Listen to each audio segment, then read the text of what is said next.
politicians in his own party who understood Brexit. Just get rid of them all and then the problem doesn't exist. If we can shut down all the people telling us about the problem, Sue, I think you'll find that the problem has disappeared. And it's not minuted either, is it? No. And if somebody's not there, their voices are not minuted. So they haven't even got the energy to ignore them. So Alok Sharma sitting at the table going, excuse me, Prime Minister, I really feel that the Cop27 is a very big deal and we should all be doing this. And then you've got the Climate Minister going, I completely agree with Alok. They could just ignore. They haven't even got the wherewithal to ignore them. They have to actually remove them from the room. It's totally depressing. And I mean, I was a senior civil servant, but I wasn't a perm sec or anything like that. But it's very, there's ripples. When the new Prime Minister appoints the cabinet, there are ripples throughout that senior level, those tiers of senior civil servants, and they take from the new appointments and the way that cabinet is being organised, the way that departments are being organised. They take from that. This is where the government is travelling to. How do we need to react to that? So it's a very, very clear message, and it's frightening. Why? I'm afraid. I think it's frightening as well. I'm worried I'm using that word too much at the moment. Why isn't it a bigger deal electorally? I know that's not what you rang in, and you don't have to answer it if you don't want to. But all of this is underpinned by the conviction among politicians like Sunak and some of his supporters. It's built on the conviction that there's no votes in doing the right thing on this issue. I think. I think that people are frightened, and I'm going to use that word. I think people are actually frightened of looking too far into the future because there's no good news there. So people actually, I think ordinary people want something to happen, but if and I'm not in this position, thankfully, we're very lucky. If you're in the situation where you kind of, how am I going to feed my kids and pay the rent? Yeah. So you're not going to care about it either, are you? I'm not going to care. I want to care about it. My kids will be telling me they care about it. This is the caller from Hebden Bridge earlier saying, I'm too busy looking down. I'm too busy looking around to be looking up. So there's no votes at that end of society. Yeah. And then you've got no votes at the other end of society who just believe bilge and nonsense. Well, but I think there are a lot of people who do care and who have the means and who are starting to make some personal choices. And we've done that. We've put in an air source heat pump. We drive an electric car. We're lucky. We have some land, so we put in solar panels. Gosh. But around us now, we're seeing that our neighbours are starting to talk about wanting to change their heating and the way that they heat their properties. They're talking about getting electric cars. And is it going to change their voting? I think so some of the younger of our younger neighbours, yes. Okay. But not enough. I mean, that's almost the point, isn't it? It's the younger neighbours who are unlikely to be Conservative, just demographically. I'm sure that I'm very late for the break, actually, so I do apologise. I've got to crack on. But that's a conversation we should be having as well, isn't it? Why are there not more votes in this, given that it is such a live issue in so many ways? Maybe Sunak's calculation is that there are votes in doing what he's doing. As Sue says, sending out a very clear message that this is no longer a major priority. We're not even pretending it's a major priority, which could have been what Boris Johnson was doing. There's not enough votes in it for us even to pretend that we care. It's 11:49. This is LBC. In the Furniture Village sale, we want you to save and save again. With an extra £50 off every £500 on sofas, beds and dining. And that's on top of sale prices. But hurry, it's the last few days to save extra in the Furniture Village sale. Order now in time for Christmas. At PensionBee, we're building a pension company you can believe in. Be pension confident. Join at pensionbee.com. Capital at risk, authorised and regulated by the Financial Conduct Authority. Hello there, it's the Hairy Bikers here, and we are here to help you. Yes, you listeners, to get more from your food. We are indeed more character, more delight, and more flavour. Yeah, and we know a proper tasty way to do it. With Knorr, of course, the nation's favourite stock. That's right, so whether it's a chicken or chickpea comforting curry, or a hearty beef or bean chilli for dinner tonight, just be sure you give it more with Knorr. To verify, call 0800 731 1411.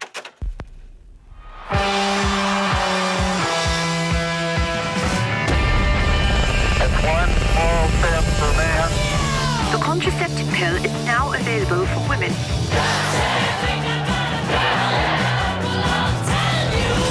There she is, Concorde on her maiden flight. London to the Big Apple in 3 hours and 30 minutes. The UK's first human heart transplant has been completed, supported by the British Heart Foundation. We were a noisy generation, but it might be something quiet we do that becomes our greatest legacy. Leave a gift in your will to the British Heart Foundation and fund groundbreaking research that could help save millions of lives. Search BHF Wills. I'm Julius Caesar, an emperor, not a tradesperson. But if I was, I'd be on Checkatrade. 8 out of 10 homeowners surveyed would choose a tradesperson from Checkatrade over one that isn't. And they guarantee your work for a year. So apply today. Checkatrade.com. Up to £1,000, T's and C's apply. At Intrepid Travel, we believe the best way to see a big world like ours is with a small group, like one of ours. With over 900 fabulous adventures to choose from, we think you'll agree.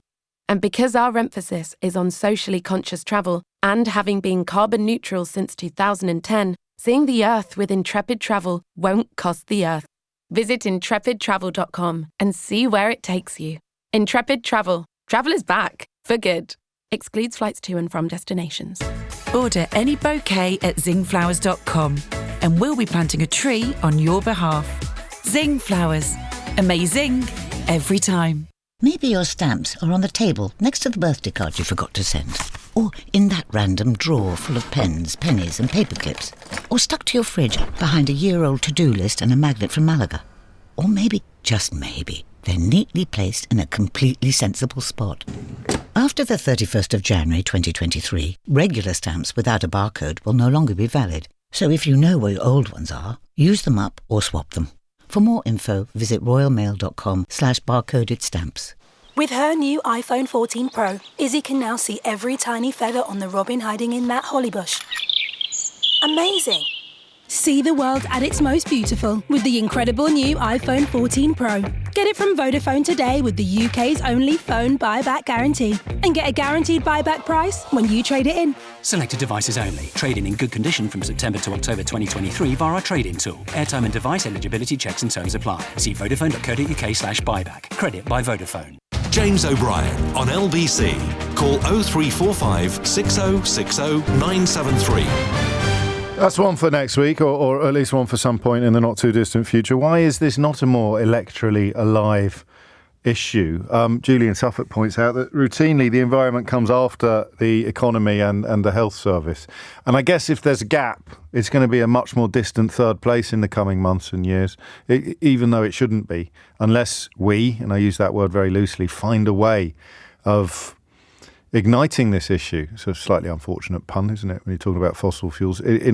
Somewhere there's got to be a way through this. And I suspect it is, looking at history, looking at the success of civil disobedience in changing the world, in changing the law, then these people who are currently taking a right old shoeing for lobbing soup at paintings, and to be clear, it was behind glass, and they knew it was behind glass when they did it. So some of the early reaction, I think my own perhaps, was built upon the sense that they might have damaged a priceless masterpiece, or at least a timeless masterpiece. Nothing's really priceless. They knew that wasn't going to happen. That they probably will turn out to have been at the vanguard of something. And if they don't turn out to have been at the vanguard of something, then we're probably doomed. But to bring it back to the politics, what does Rishi Sunak's decision to demote the Cop26 president and the climate minister from cabinet and to not turn up to Cop27 himself, what does that mean? Is it a big deal? I thought the last caller was pretty conclusive on that, but there is always room for contradiction. 0345 6060 973 is the number you need to provide it. Sean's in Farnborough. Sean, what would you like to say? Hi, yeah. I actually think that Rishi Sunak is potentially more dangerous than both Liz Truss and Boris Johnson at this point, because basically he's the last chance for them. I think I agree with you. Yeah, he's the last chance for them. And he's not going to be looking 5-10 years into the future, because he's gone into this job, everybody's telling him that there's no way they're going to win the next election. All he's got to concentrate with is the here and now, and to be able to tell everybody that he's saved everybody. Basically, fossil fuels is a quick fix. You know, I'm surprised he's not. Is it though? I mean, I know numbers are coming down now, but dependency on fossil fuels, I think, is a large part of the reason why the energy bills have gone through the roof, isn't it? I'll get that. Well, that's not. Yeah, but that's not the only. I mean, you've got to ask, are they making out? I mean, is somebody making money out of this? Pretty much, I would expect so. I'm trying not to go all tinfoil hat. No, don't. My patience levels with tinfoil hats are famously low at the moment. But the whole fracking reversal... I nearly dumped you then. Sorry. My gut reaction. Yeah, I actually moved. Realised that. I moved towards the button. It wasn't the word, it was the way you said it. It was the intonation on it, those fracking idiots. That was lovely. Carry on. Well, the whole fracking reversal of it all, the reversing of fracking. Yes. He only done that. He didn't want to do it. He didn't care about doing it. He's done that because it was part of their original manifesto.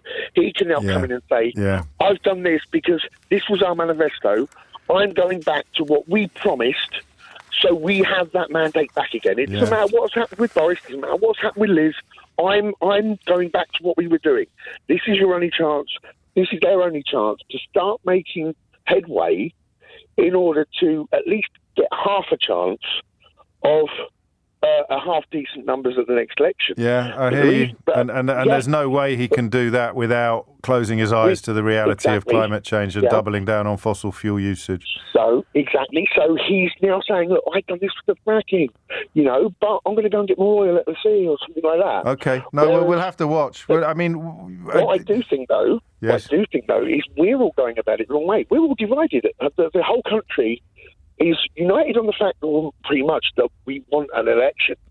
But we're all... Everybody. We're not. I mean, that's just patently untrue. Nobody with even nobody on the Conservative side of things wants an election.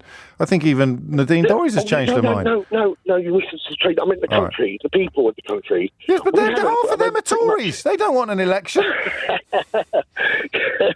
Yeah, well, are they still? Are they still Tories out there? Well, that's a good point. You've got a 30-point lead in and presumably everybody who's part of the 30-point lead would quite like an election. I don't know. I hear you, Sean.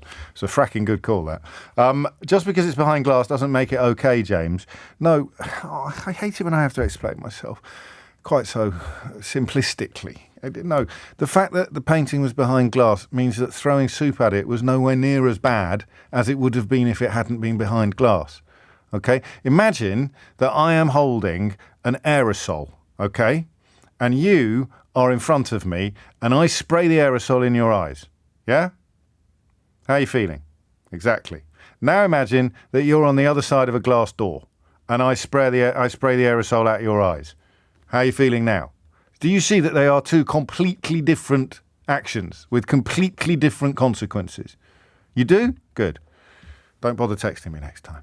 It is 11:59. You are listening to James O'Brien on LBC. My apologies to Laura in Glasgow, who's supposed to be up next. But there's also a claim from America that there's been a racist backlash against Rishi Sunak's appointment. Margaret. And I'm not sure that there has. Because we're going to talk about something else next. I've got two choices. On Global Player. Prince Harry's book is coming out. Play LBC. Leading Britain's conversation.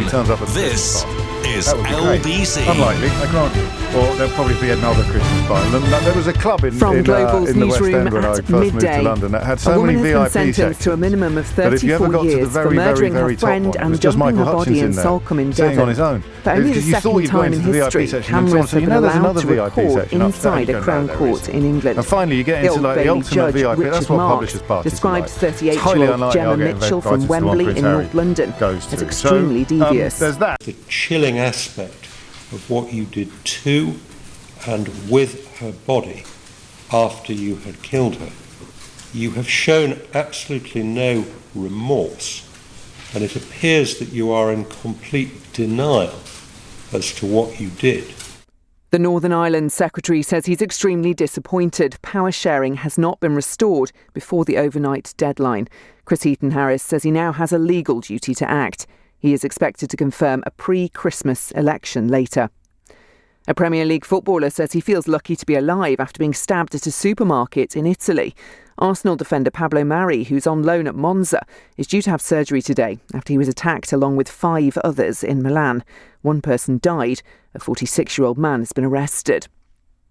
The world's richest man, Elon Musk, is expected to meet Twitter staff later after confirming his multi-billion-dollar takeover.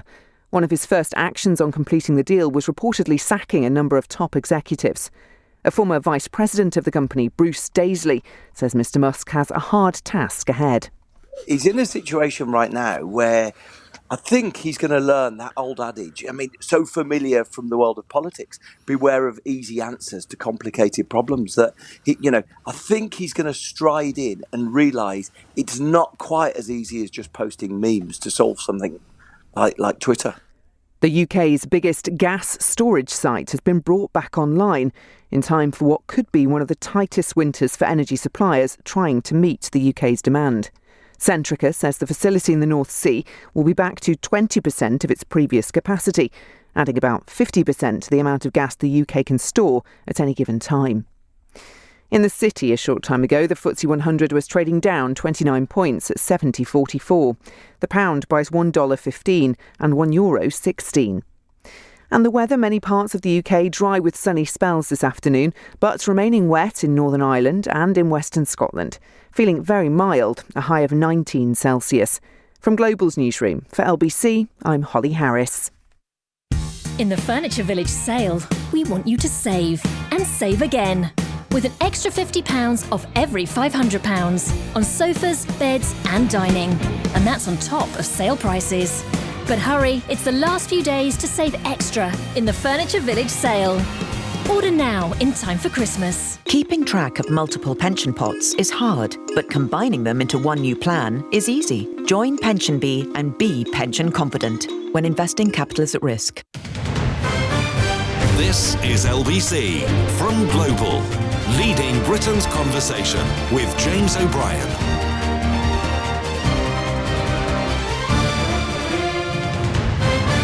Three minutes after 12 is the time, and you are, I hope this doesn't come as a major surprise to you, you are listening to James O'Brien. I paused then because I just read a message from Dave. It goes, "Hi James, I'm enjoying your show today. I haven't for a while, don't spoil it." Now, does that mean you've been listening and not enjoying it, Dave, or does that mean you haven't been able to tune in for a while? Because if it's the former, then, why are you telling me? I don't think I've been doing anything particularly different today from what I do most other days, and now you've made me a little bit paranoid, Dave. I'm not going to lie. I'm enjoying your show today. I haven't for a while. What does that mean? Just take the compliment, they say. No, I won't take the compliment because it's a double. What's the word? It's two-faced. Anyway.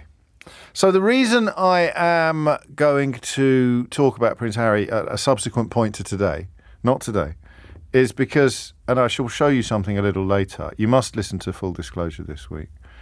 You really must. I speak to Noel Fitzpatrick, Professor Noel Fitzpatrick, known to some as the super vet, an amazing man, and he talks about some very harrowing things that happened to him in his childhood, contained within his new book. And the reason he's done it is because of that thing we call catharsis. You get it out. You let the light in on your trauma, and it works as a disinfectant. I mean, I've done it, and my trauma's nothing like his, through therapy. And then I wrote a book because you still need, the more light you can let in, if you're lucky enough to have any sort of platform, the more good you can do. So anyone dealing with similar problems, this is a large part of Noel's reason for sharing the horror story of elements of his childhood is because he has subsequently encountered young people experiencing similar horrors, and he has helped them, and knowing that it has happened, knowing these things is a great help. And some of the early publicity or some of the early criticism of Prince Harry's book, I think one paper, does the Mail put it on the front page today? Almost certainly. Here you go.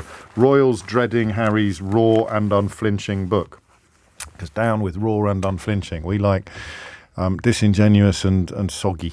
And that is the point. He is looking after himself, and given that his trauma happened on the world stage, his healing has to happen on the world stage as well. And I'm very keen to talk about this, but we're not going to do it today. We're going to work our way up to it probably when we know a little bit more about what is in the book itself. So have a listen to this. This is from The Daily Show in America, which is one of those strange shows whose cultural impact is greater than its audience numbers, but it's huge. I used to love it when Jon Stewart was the presenter. Trevor Noah, the current presenter, I think is hanging up his headphones soon. I'll be honest with you, I haven't watched it anywhere near as much because I think it's harder to get hold of in the UK. I know these days you can go online and stream it or what have you, but I just haven't watched it nearly as much as I did when Jon Stewart was in the chair. But he picked up, I'm also doing an early trail for Sangeeta Maiska's LBC show, which is with you at 1 o'clock on Saturday and Sunday, because I don't really do Envy anymore. But she got a clip. I'm the clip guy, right? I'm the clip guy. Yeah? And she got a clip on The Daily Show. Well, Gel. I couldn't believe it. I mean, obviously I'm delighted for Sangeeta and it's great for the station and yada, yada, yada. But I'm the clip guy. I'm the guy that does the clips. You think clips, you think me. I got the front page of the New York Times a couple of years ago because my clips were going so crazy. But I've never been, to the best of my knowledge, I've never been on The Daily Show. None of my clips have reached the dizzy heights. Sangeeta Maiska has been here for about 10 minutes. If that, frankly. And she's already had a clip of one of her callers, who she dealt with absolutely majestically, has ended up on The Daily Show. The sort of, it's the Kilimanjaro, if not the Everest, of political comedy, political satire in America. So Sangeeta will be with you 1 o'clock on Saturday and Sunday. And I think it's partly Sangeeta's fault that Trevor Noah, the presenter, has concluded that there's been quite a big racist backlash against Rishi Sunak's elevation in this country. And the call that they picked up on, and I'm sure you've seen it, was a call that Sangeeta took and dealt with rather beautifully from a massive racist, from someone who said Rishi Sunak can't be Prime Minister because he's not British like Boris, who of course is an American-born son of, there's a Turkish granddad. I think his mum's surname was Duval. I don't know what that is. Sounds a bit Dutch. Doesn't matter, of course. He's as British as anybody else, as indeed is Rishi Sunak. But some people don't believe that, of course, and they are called, you might want to write this down, racists. Or, depending on how you're feeling when you get out of bed in the morning, weapons. Or indeed, racist weapons. You can have the best of both worlds. And you know, on this programme, we've dealt with a few over the years. Never got on The Daily Show, though. We've dealt with quite a few over the years. And it is always slightly jarring when you realise that the sort of toxicity and filth that you generally only encounter, if at all, then you encounter it on social media, to hear it in the flesh, as it were, is an incredibly jarring experience. And I think that is partly why Trevor Noah has concluded, this very big shot American comedian, he's South African actually, but it's an American show, that there's been a massive racist backlash against Rishi Sunak's elevation to Prime Minister.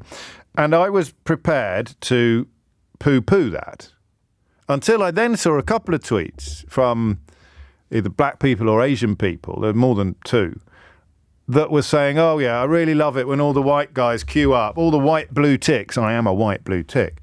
I've never been on The Daily Show though. All the white blue ticks queue up to tell us that there hasn't been a racist backlash. And I thought, don't want to be that guy. So I don't think there has been a racist backlash on anything like a scale to merit an item on an American satire show, an American political show. But I could be wrong. I'd like to think that I am pretty well qualified for once on this subject. You know, I am something of a maypole for racists. They like to dance around me.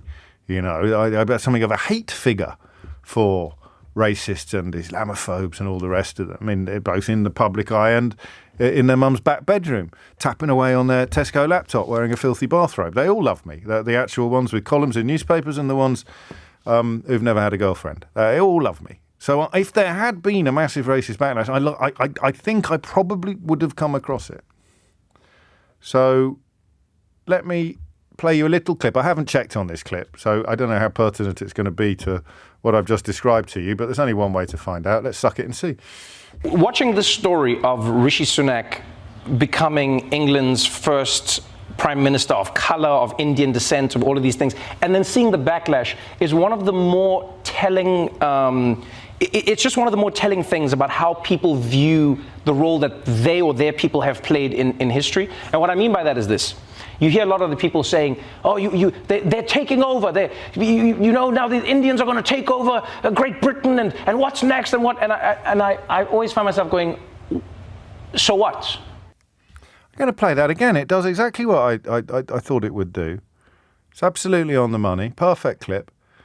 And I don't know. I genuinely don't know what he's talking about. And I don't know if, as a white bloke, I'm qualified to say that. But I'd have thought that as a member of the media, a member of the UK media, who is fairly well versed in dealing with racists and racism, I think perhaps I am qualified. I don't know what he's talking about.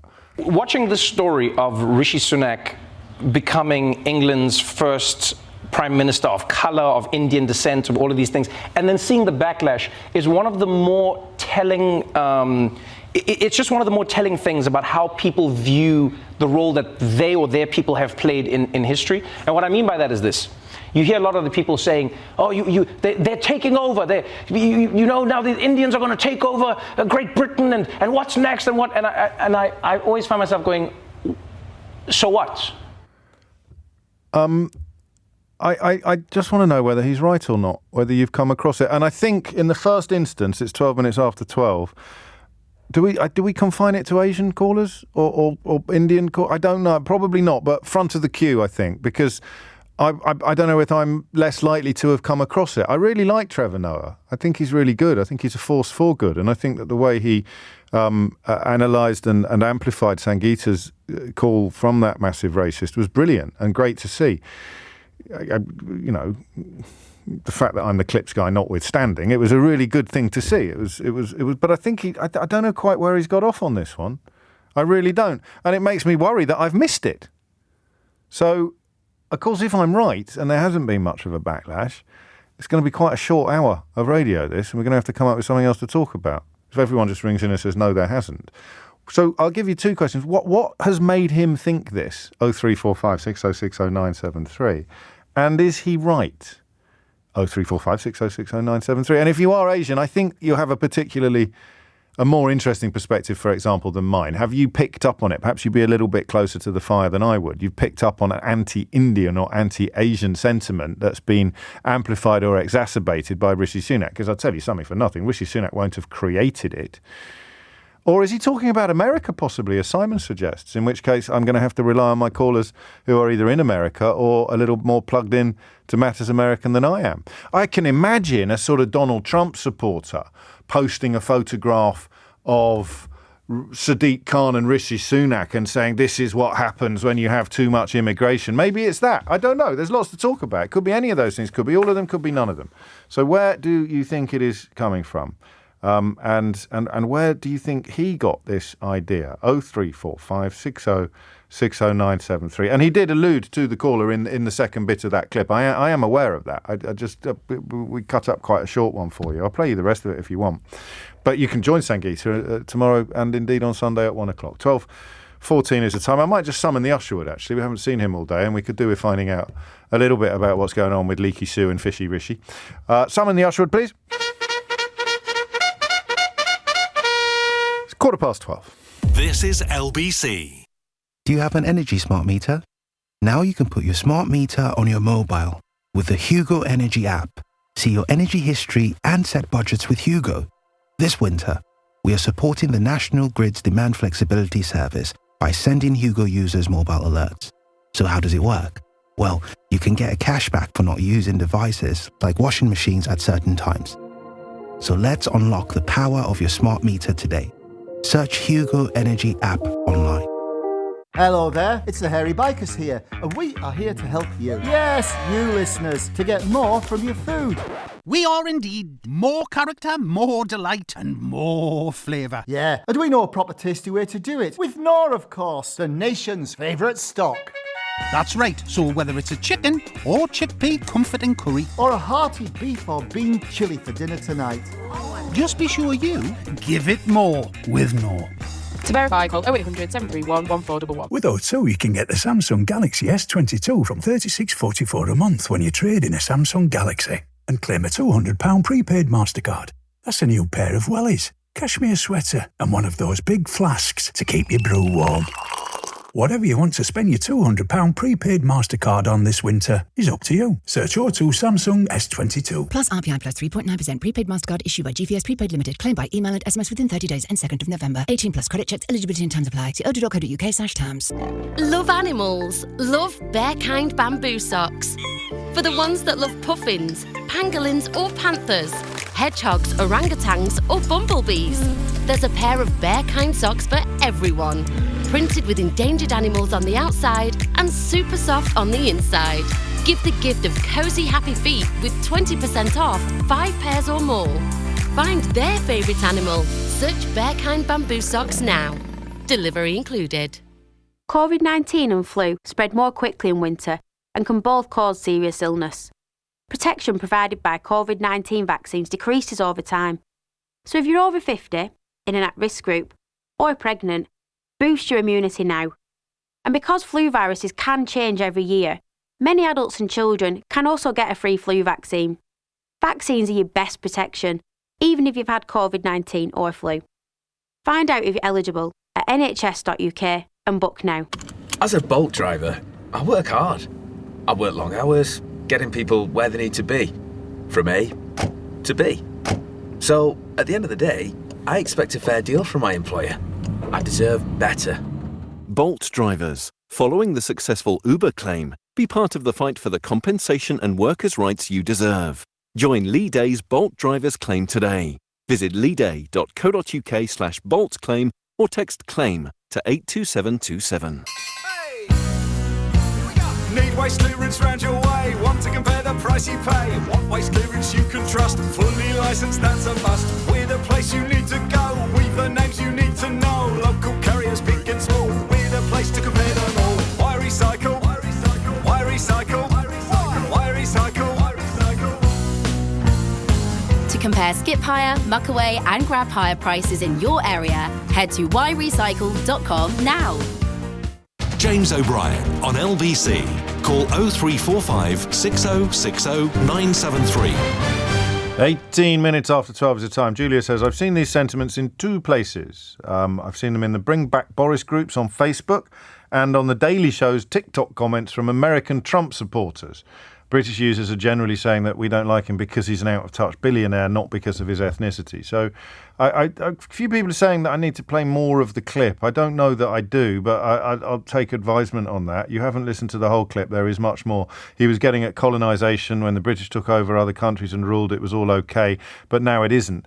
Delia, but the point is, if we can't find the backlash, then the next bit doesn't matter, does it? Because obviously, if there's a huge racist backlash from British people against Rishi Sunak, then the clever point about colonisation holds.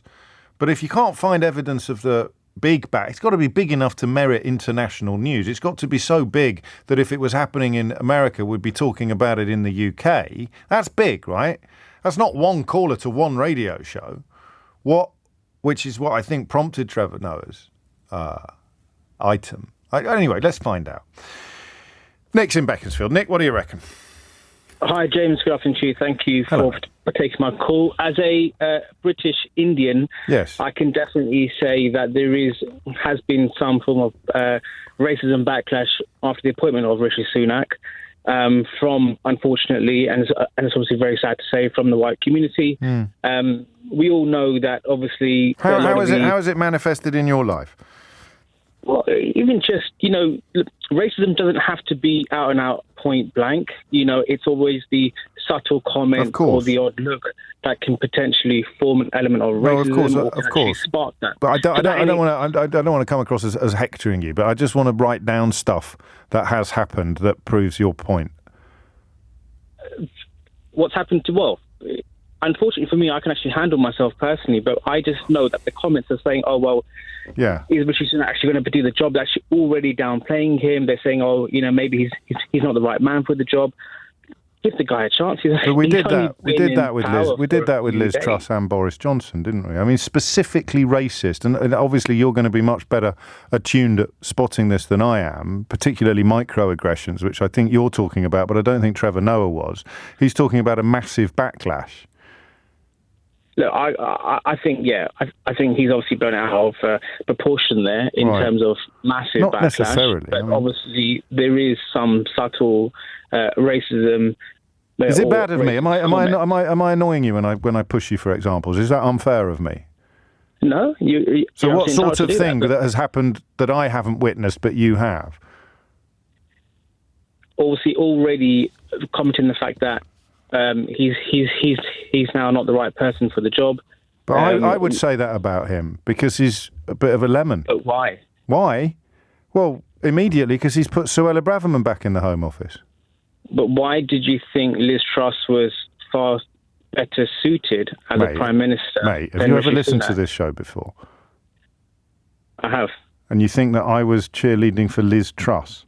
No, but if you said that she was you better just suited... have a pause a bit. Think about what you just said. Okay, but let me just rewind. Do you think Boris Johnson was actually a better Prime Minister? I think you'd struggle to find anyone in Britain who was more negative and critical of Boris Johnson than me. I would like to hope so. Well, I can tell you so. The point is falling to pieces. Rishi Sunak the chance without him receiving criticism on day one. Yeah, but that's not racist, is it? Of Suella Braverman. That's not racist. I don't think. What? To say that I'm very, very unimpressed. I was impressed by Rishi Sunak's opening speech, and then he appointed his cabinet, and for me, it was an absolute skip fire. Yeah. So I was warmer towards him personally than I was to Liz Truss, who I think was a disaster from the get-go. And indeed Johnson, who was the worst thing that's ever happened to British politics in over 100 years. Correct. So where is the racism in saying that Sunak has already disappointed? From you? Yeah, or anyone really. If you're pointing at the things that he's done and saying I'm disappointed by that. Some people feel that they would like an English person, a white-coloured English person, to be the Prime Minister of Great Britain. Yeah. I know. I'm sure you're right, but neither of us... It fits the image. I agree with you. That is the sad thing in today's society. Yeah, you're obviously right, but neither of us have met those people yet, have we? You've never come across a racist person who... No, I've never come across anyone apart from...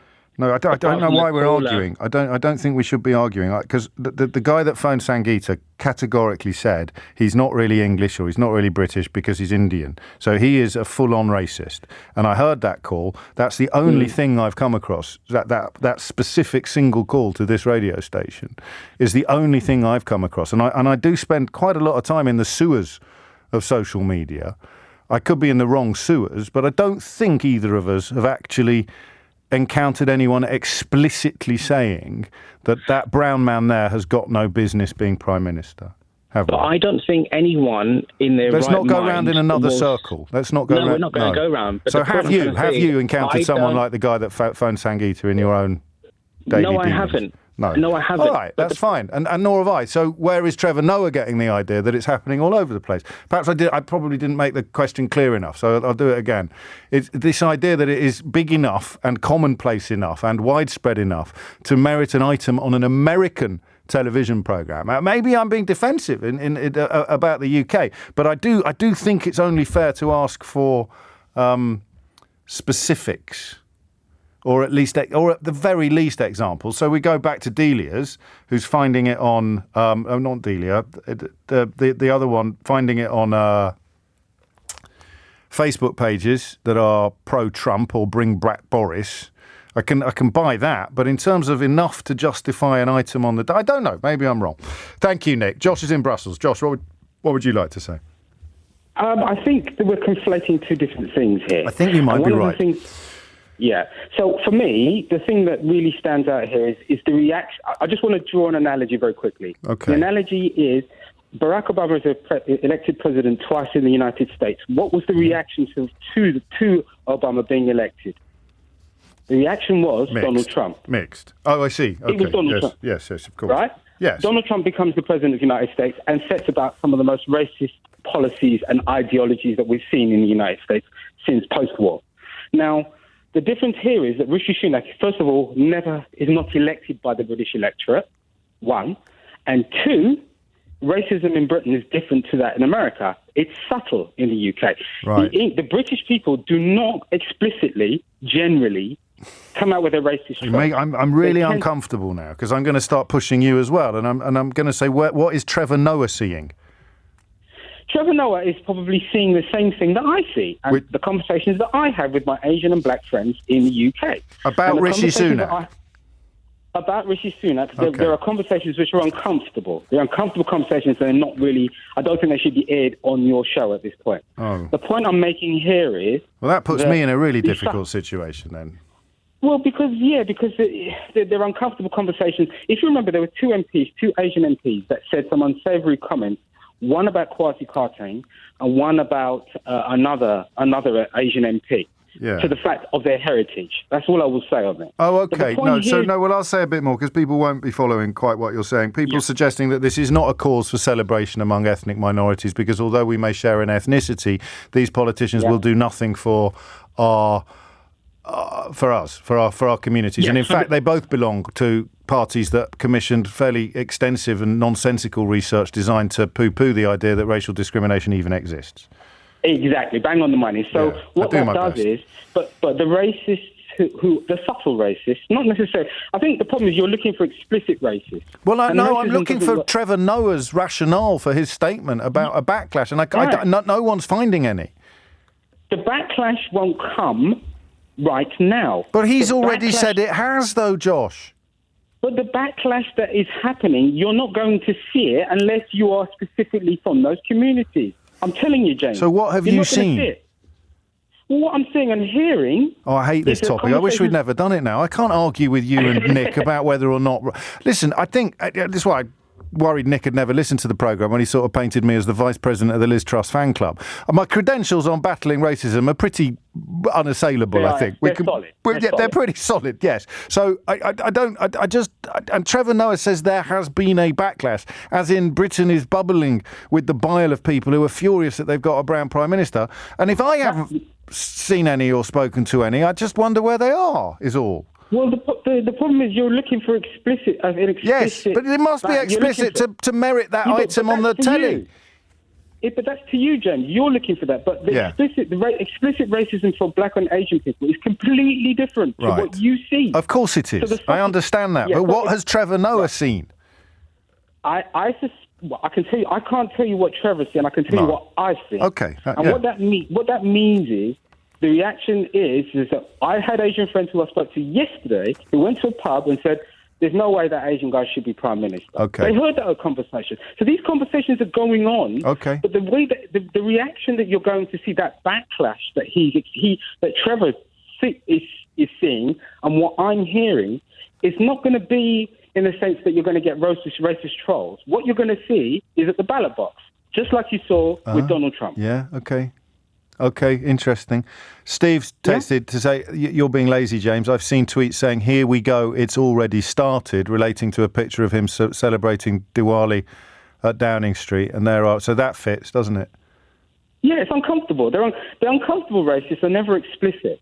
They always they hide it in certain other things. And I think the problem is you're looking for explicit racism. Well, I was. I'm now beginning to think that was the wrong approach to this hour of radio, Josh, to be honest with you. Far be it from me to tell you how to do your wonderful show, Joe. No, and that's the point. But that's why, if it was a British person, I wouldn't actually be conducting the conversation in the way that I am. So with you and Nick, I might have pushed you for slightly more explicit or specific examples. But if you can, I guess what I was thinking is, if you can see it from America, it must be blooming enormous. Not necessarily, but there are commonalities between the racism that I experienced living in America and living in Britain. There are commonalities, but there are differences. But what I'm saying explicitly on this Trevor Noah, he is tapping into the mind of the people he knows already exist. Okay. Right? Yeah. So he's trying to do an everyman racist. But the reality of it is the subtlety of the way it will work is that we know what my prediction is that the Conservatives are going to lose and Rishi Sunak will lose that election. But I suspect if he had stood as a candidate in his own right, he would have lost anyway. And I'm certain racism would have played a part in it. Yeah, okay. You're not going to see... It's still a bit surprising that he's gone so far. I mean, it's just one TV show. Goodness knows what kind of mockery you could make of me if you picked 5 minutes of my show and decided to analyse it forensically. But I don't, any surprise at all that he's gone so far, so fast? Not really. Not really. I've got relatives, cousins have contacted me about what Trevor Noah said already. So the point here is it's already spreading, but I suspect give it a few more months, you will see a lot more of it. Promise you. I'm sure. At which point it makes sense to say that it's happening. Yeah, but you are kind of saying it's not happening yet. What? You're not seeing it. That's the difference. You are not seeing it. No, and I'm saying point to it for me, and we can't yet. I get that. That's fine. I can assure you. In certain circles, you move in certain circles. In certain areas, I know that. But I just think that the way it was reported was as if it were a public phenomenon. But you're uncomfortable with it, James, because it's like another country really denigrating the UK, and I get that. I would get that if I understand. It's not that. It's not that, because if I could point at all the stuff myself, even if the right wing media were coming out giving him a kicking, how dare you represent British media like that, I'd be all in on the other side. I'd be like, oh yeah, Daily Mail denying this, that, and the other. Well, here are the reasons why the Daily Mail is talking twaddle. 1, 2, 3, 4, 5. I haven't got anything. Yeah, well, not yet. You will. That's it. That's fine. No, that makes perfect sense. The other, actually, it's 12:32. Lottie Morley is here with your headlines. A woman has been jailed for 34 years in the first televised murder sentencing in England. Gemma Mitchell, who's 38, killed Mi Kuen Chong in North London last year and hid her body around 200 miles away in Salcombe in Devon. In his first public visit as Prime Minister, Rishi Sunak has insisted the Tory party is united behind their 2019 manifesto. Speaking at Croydon University Hospital, he also said he's confident the Home Secretary Suella Braverman has learnt from her mistakes over breaking the ministerial code. And the Northern Ireland Secretary says he's extremely disappointed power sharing's not been restored before the overnight deadline. Chris Heaton-Harris says he now has a legal duty to act and he's expected to confirm a pre-Christmas election later. LBC weather, dry with sunny spells for most of the UK this afternoon. Wet for Northern Ireland and Western Scotland. Very mild with a high of 19 degrees. This is LBC. Hear that?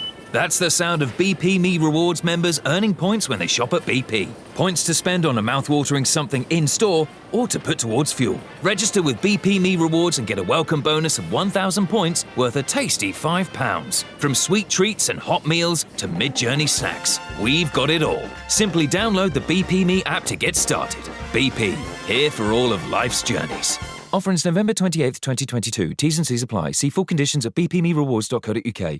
Our daughter has cerebral palsy. Erwin Mitchell got her the help she needed. They gave us hope for Hayley's future. That was the human touch that mattered.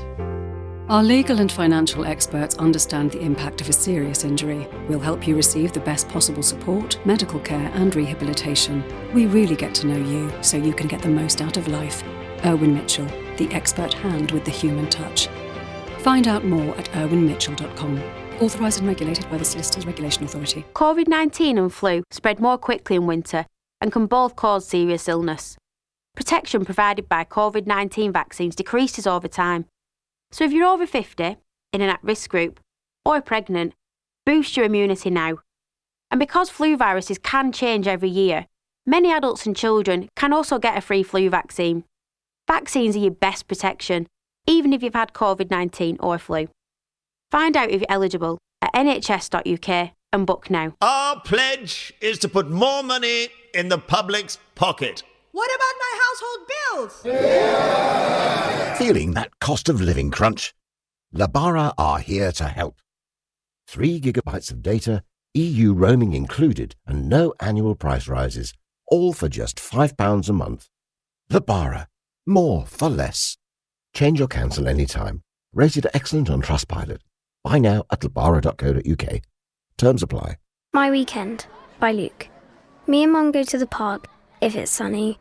Sadly, that's not what happens. Mum's not the best at footy, but she tries. She tries, but she's too ill to leave the house. Luke looks after her. In the afternoon, my mate Abby comes over. I'm Abby. I work for Bernardo's, helping children like Luke.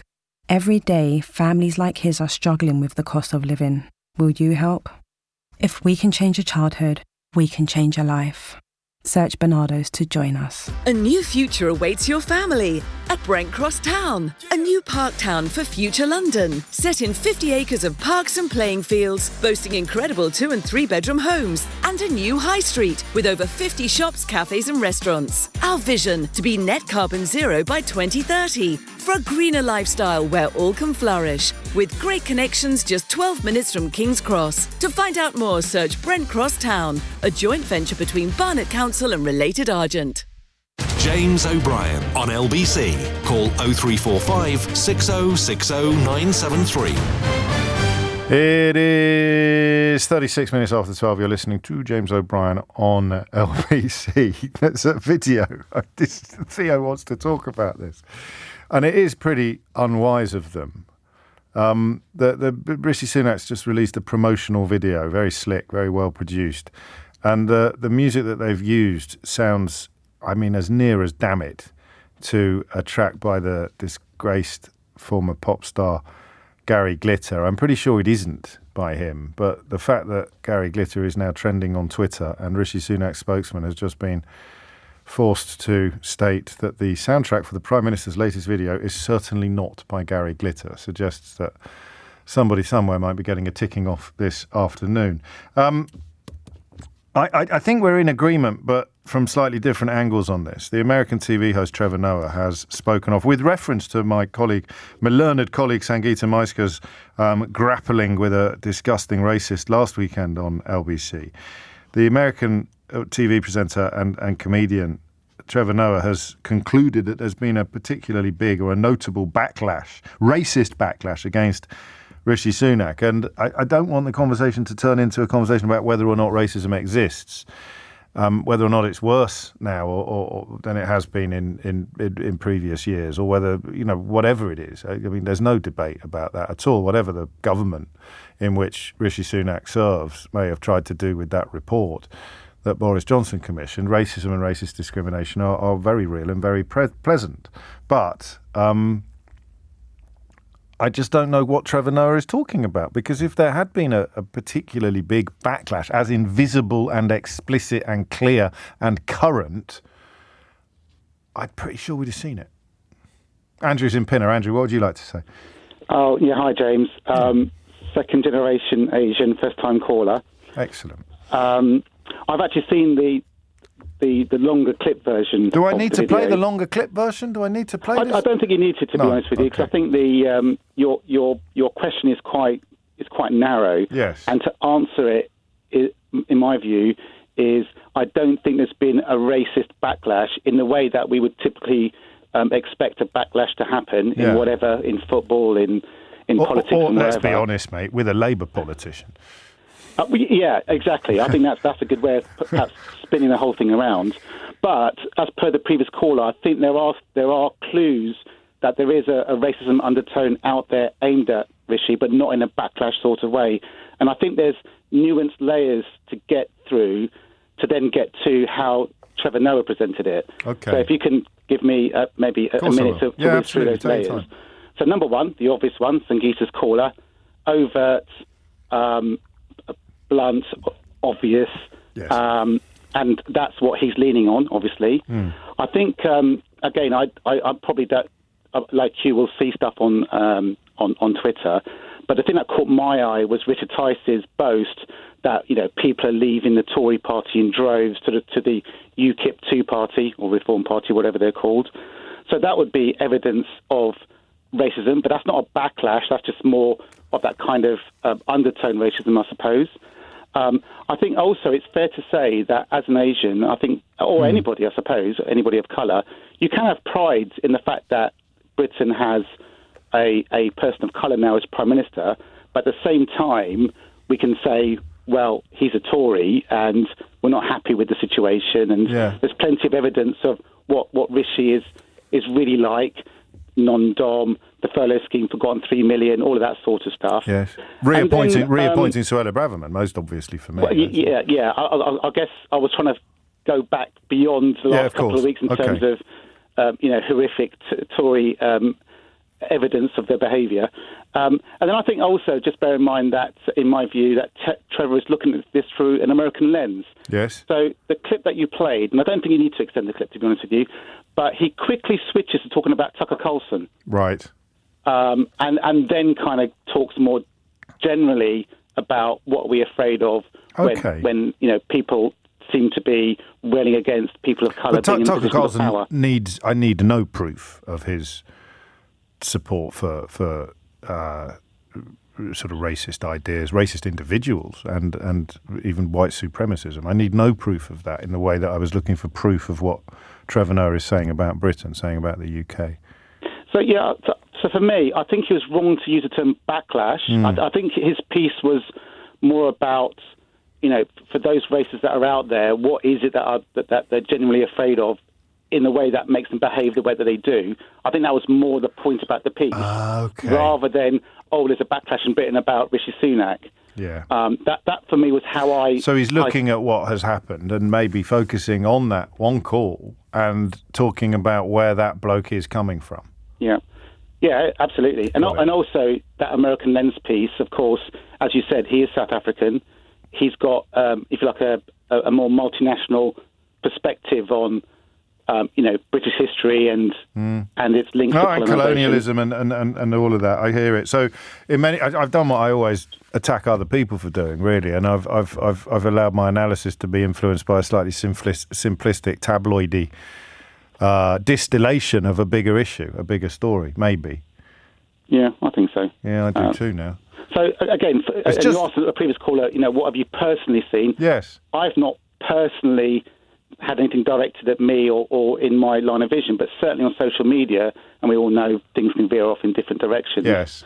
I just don't think that's newsworthy personally, because that's a bit like saying it's raining, I got wet. Social media is always awash with racism and toxicity. Yeah, I'd say so. And again, you can kind of bend this to your own particular, whatever you think your remit is to sort of spout something or other. So again, the previous callers were talking about racism. That's there. That sort of under the surface type racism that's there. But I don't think you can link it directly to a Rishi Sunak backlash. Not yet, as Josh in Brussels would say, and I suspect that you're both right. It's interesting this. So backlash is the problem, really, not the notion of negativity or the notion of it actually happening. Because I mean anecdotally, and I mean things that have actually happened but aren't in and of themselves newsworthy, and then social media, there's clearly stuff going on. I'm a person of colour, James. I'm not Indian. I can tell you that the racism has already started. You just need to pay attention to the underhanded comments on Twitter. I think I just presumed there was something more going on, because that's like night following day, or you follow the outrightly racist to spot them. But again, you're following someone racist and they do a racism. It's not shocking or surprising. I see that. But just because you don't keep track of every comment doesn't mean that they are not happening. I hear you.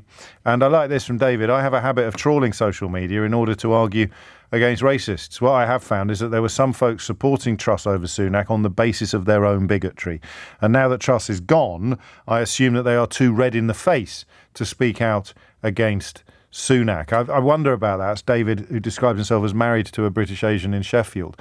I wonder about that. It's a hierarchy of hatred, isn't it? You hate the lefties so much that even though when Liz Truss was standing against Rishi Sunak, you went for the white woman over the vastly more qualified brown man, because you don't like brown people. But if it's a choice between a brown man and a lefty, you're probably going to go for. So it's a hierarchy of hatreds kicking in. But again, none of this for me merits the use of the word backlash. Maybe that is as the last caller suggested, maybe that is where I don't know actually, but maybe there is a sort of a problem in the use of that specific word as a describer of the broader thrust of the piece. Coming up at 1 on LBC, Sheila Fogarty. We have a Home Secretary allergic to immigration and an economy that needs it. Which will go first? Sheila Fogarty on LBC. Right now at B&Q, get 3 for 2 on all coloured emulsion, including paint mixing, and 4 for 3 on laminate and luxury vinyl click flooring. Hurry, offer ends Monday. Shop in-store via the app or at DIY.com. You can do it. Excludes flooring accessories and products sold and shipped by verified sellers on DIY.com. Ends 31st of October, subject to availability. See DIY.com. Everything is more exciting when it's electrified. And now the Nissan Electrified lineup is here. Whether you're you'll find a Nissan to match your feeling. Search Nissan Feel Electrified and book your personalised test drive with the experts in electrification. Join us at the Feel Electrified event between October 8th and November 8th at your local Nissan dealership. Test drive subject to availability. This is a message for every household in the UK. Everyone is entitled to government help with the cost of living.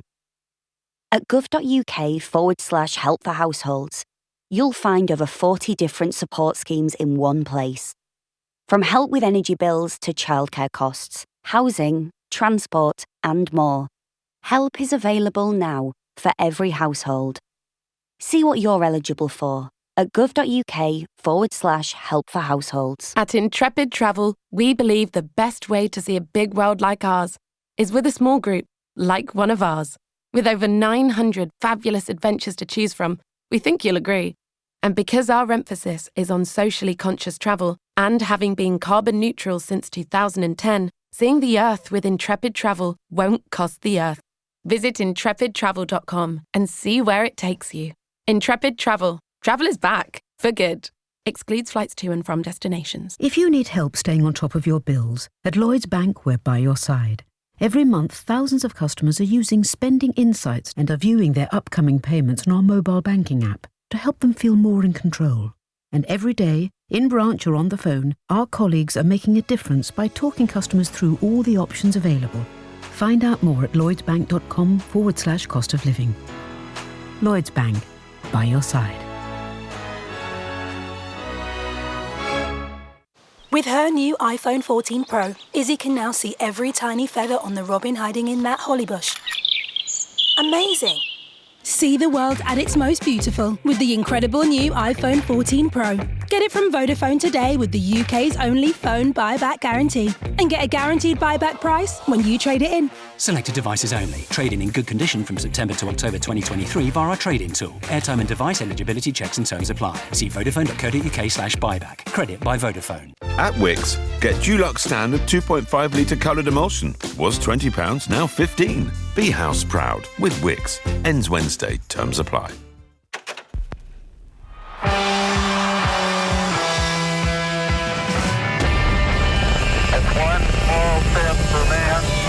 The contraceptive pill is now available for women.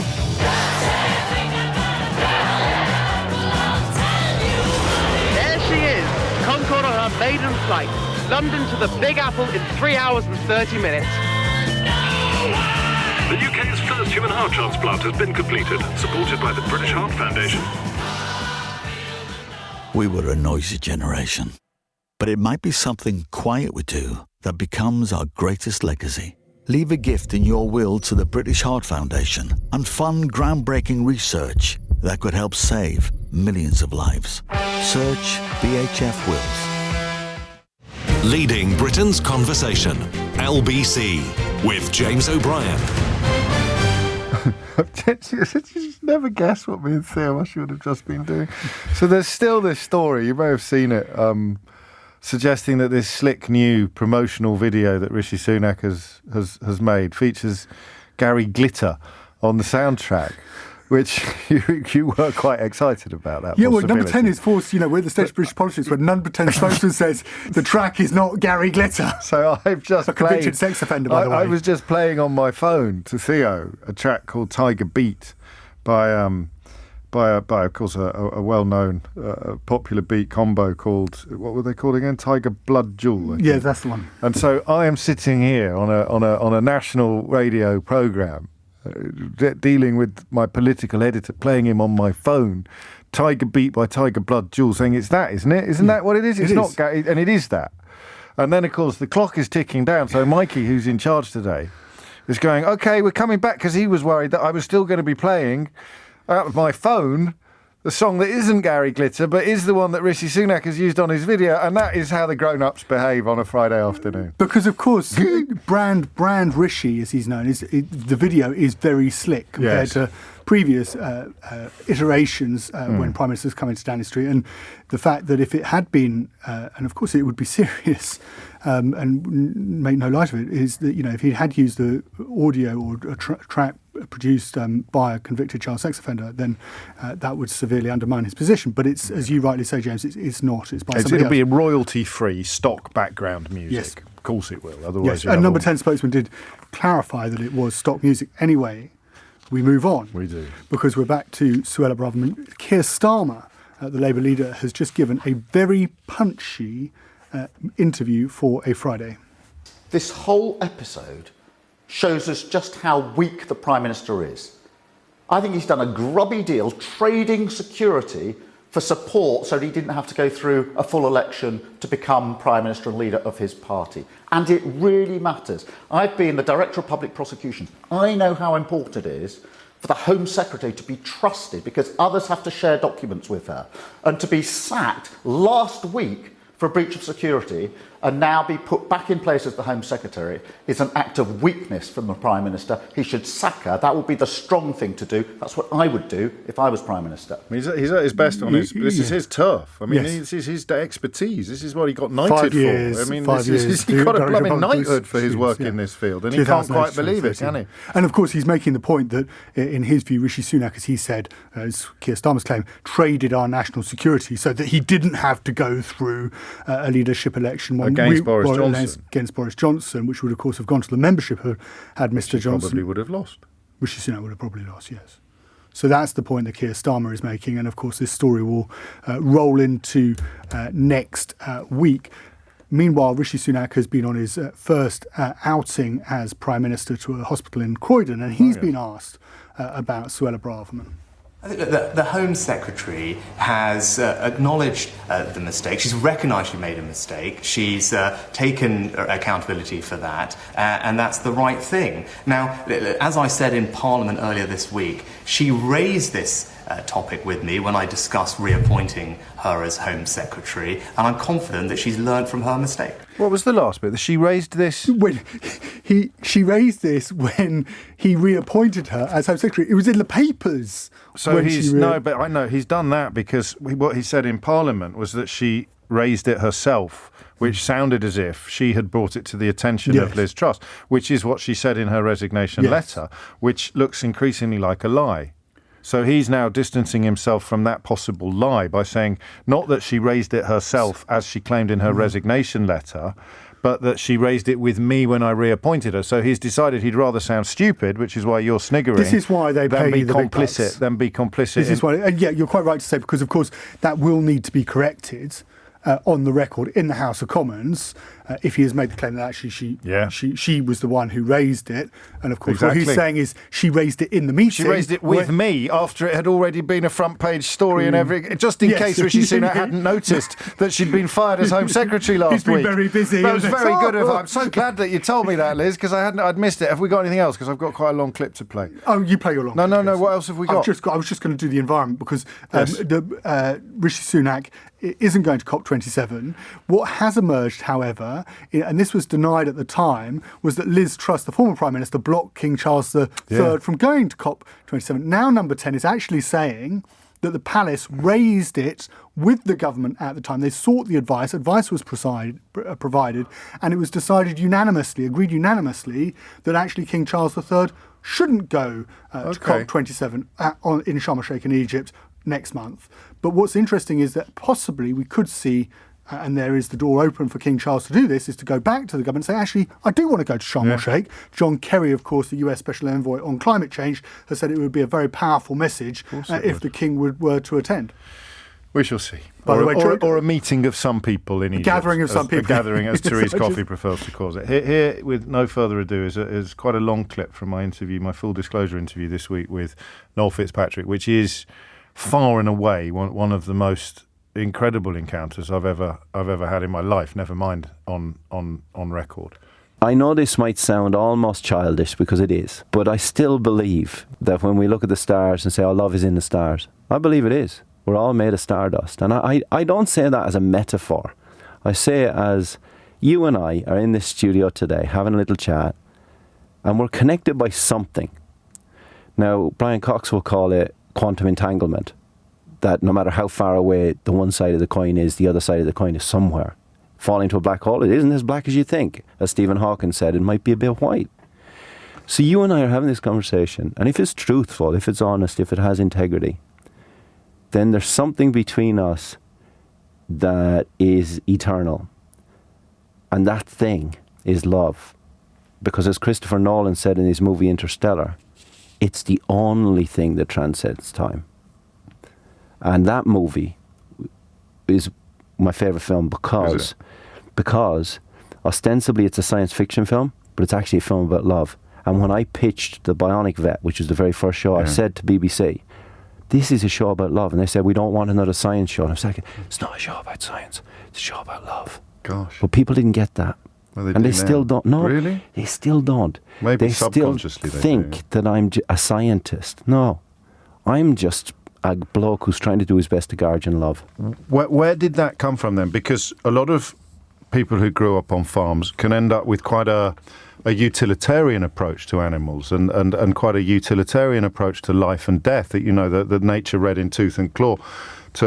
I think Ted Hughes' poems cover that best, don't they? And yet you went in an entirely different direction. Why? How? Yes. Yeah, very functional attitude to animals when I grew up, and my mum and dad, the people worked on the farm. Yeah. It was a very utilitarian attitude. You were growing lambs and cattle that were going to be slaughtered. Yes. They were going to be eaten. Commodities. Commodities, correct. And it was never, ever that for me. As long as I can remember, whatever being I held in my hands, whether that was a lamb or a calf or a hedgehog or a kitten, for me, truly, that being was sentient. That being, there was something going on that was so important that it was greater than me, greater than anything I could imagine. I'm still in awe of it. Mm. And it's the thing all of us are searching for, whether it's in religion or in football, to use two extremes. A tribe that one affiliates with because one needs a belief structure. And for me, the belief structure was always that the evolution of sentience, whether it's in a hedgehog or in a kitten or in a lamb or in you or I, is so incredibly precious. We forget how trillions, uncountable trillions to one chance of that existing in the universe is, and we take it for granted. Mm. And we sometimes use the machinations of the brain for evil, as we see in the world today. And all I've ever wanted is to explain to people, we are so lucky. We're surrounded by love, and yet we choose to complain about the 2% that mess it up for the 98% of people who are magnificent. All I've ever wanted is to sit with somebody and hold that life or in my hand, whether it's a paw or a hand, and say it's going to be okay. Professor Noel Fitzpatrick there, just a small part of an amazing interview, which has us both in tears at various points. I'll just add, before you download it, it's over at Global Player on the Full Disclosure series, that there is a trigger warning at the beginning of that interview that I would urge you to heed. And that's it from me for this week. We'll be back Monday morning at 10. Here's Sheila. Thanks very much, James. Have a good weekend. This week, I've had to call my local council 4 times about street drains and about bins. Clearly much more serious. Clearly much more serious. Clearly much more serious. Clearly much more serious. Clearly much more serious. Clearly much more serious. Clearly much more serious. Clearly much more serious. Clearly much more serious. Clearly much more serious. Clearly much more serious. Clearly much more serious. Clearly much more serious. Clearly much more serious. Clearly much more serious. Clearly much more serious. Clearly much more serious. Clearly much more